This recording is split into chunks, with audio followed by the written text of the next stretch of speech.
Have you found yourself lying in bed in a peaceful state of mind? Thoughts just come and go. There are no palpitations. You're not breathing fast. You're feeling calm, but you're just not sleeping.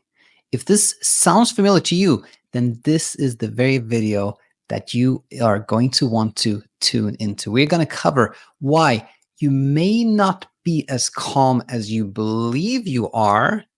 And if you indeed are as calm as you believe you are, but you're not sleeping, we're going to look at what the problem now is and how to meet it.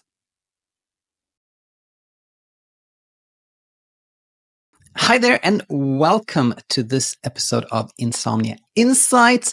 Hope this video finds you in a nice place in terms of your day, your life, everything that's going on with you. But if you had this question about like being calm and not sleeping, then again, this is the place where you want to tune in.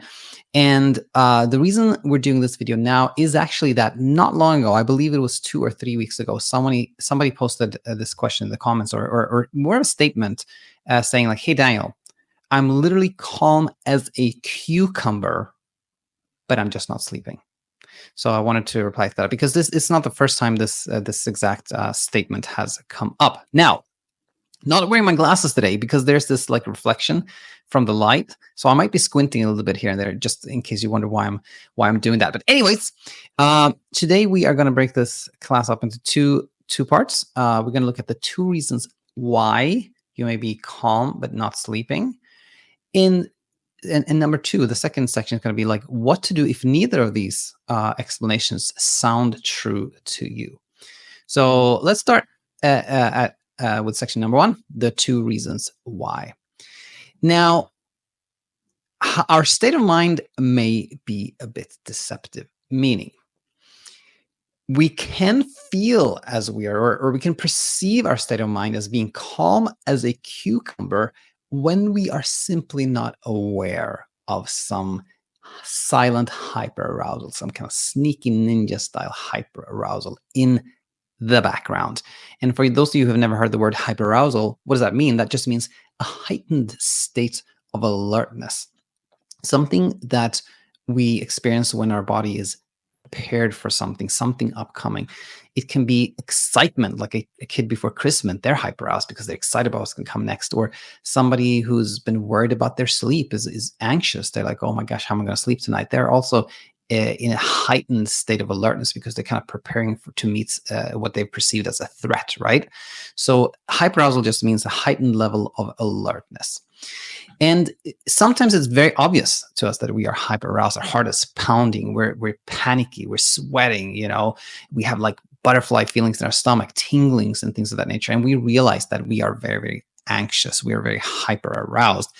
But hyperarousal can be silent. It can be very, very subtle. Sometimes we can think, I'm completely calm, but only after the fact. Only after we truly are in a peaceful state of mind do we realize that, oh, I wasn't. I was actually quite hyperaroused before. Now I can feel the difference, And so if you're pondering this, if you're thinking like, okay, I'm hearing what Daniel's saying. Am I truly calm as a cucumber? Or is there some silent hyperarousal in the background? How could you figure that out in the context of like, sleep is just not happening? Well, a good question to start here is to ask yourself some questions with some honesty, like just being very, very open with yourself and ask yourself these questions. Are you concerned whatsoever about the fact that you've perceived yourself being completely calm and not sleeping? Has that been concerning to you whatsoever? The fact that you're not sleeping despite being calm, has that been concerning to you whatsoever? Or are you concerned that you might be missing something? Are you concerned that the typical explanation for insomnia as something that follows hyperarousal doesn't apply to you? Are you thinking like, well, Daniel says that insomnia happens when we are hyperaroused, but I'm not hyperaroused and I'm still not sleeping. Does that lead you to think maybe I'm missing something? Maybe there's something off with me. Maybe my case is different. Are any of those thoughts, popping up for you?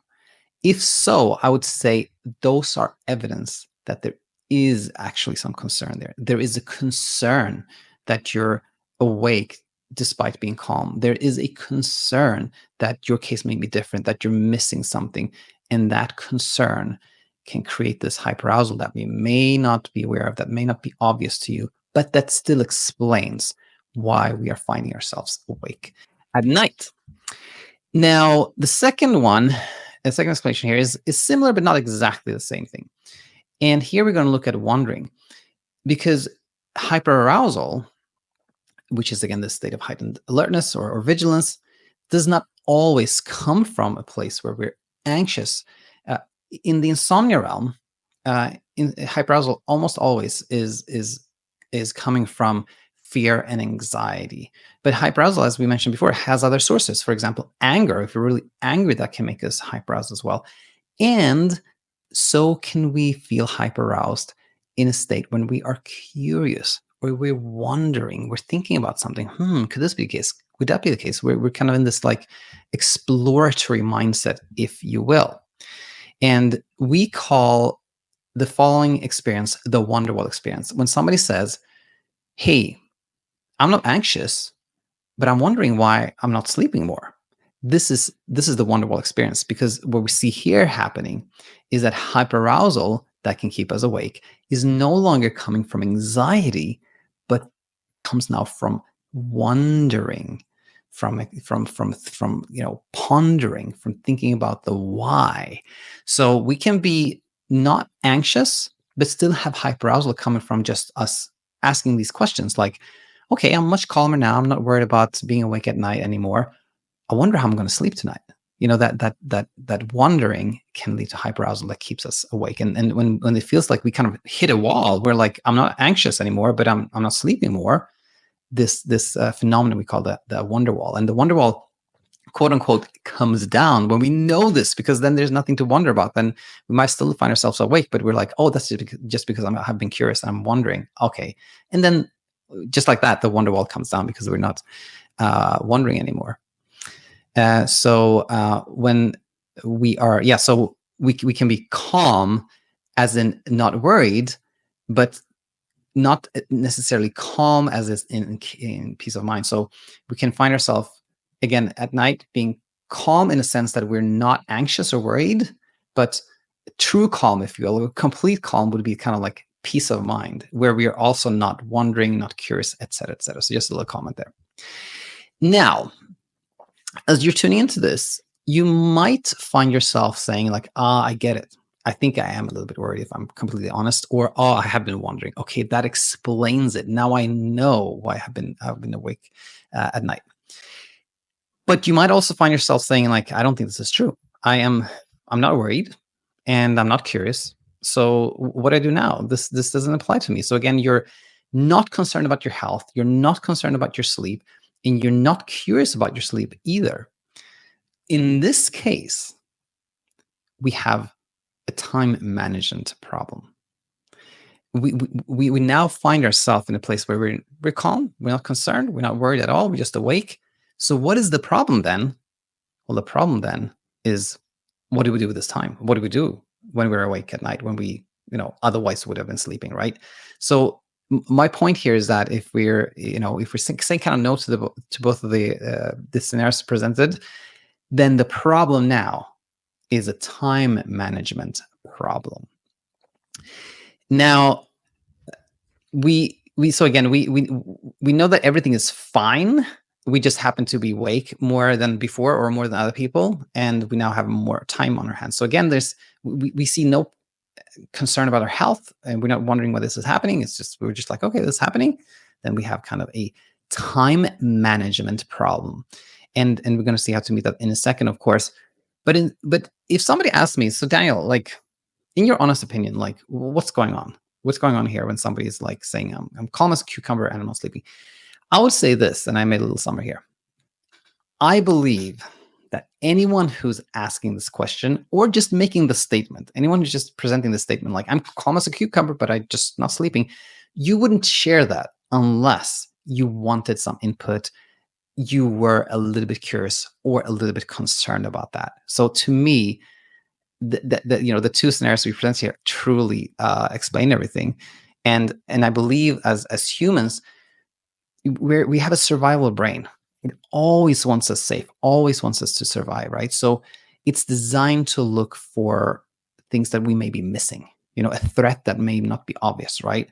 That's what it's designed to look for. So if we find ourselves experiencing calm but not sleeping, and we have been told that insomnia comes from us worrying, then we can be like, oh my gosh, I must be missing something.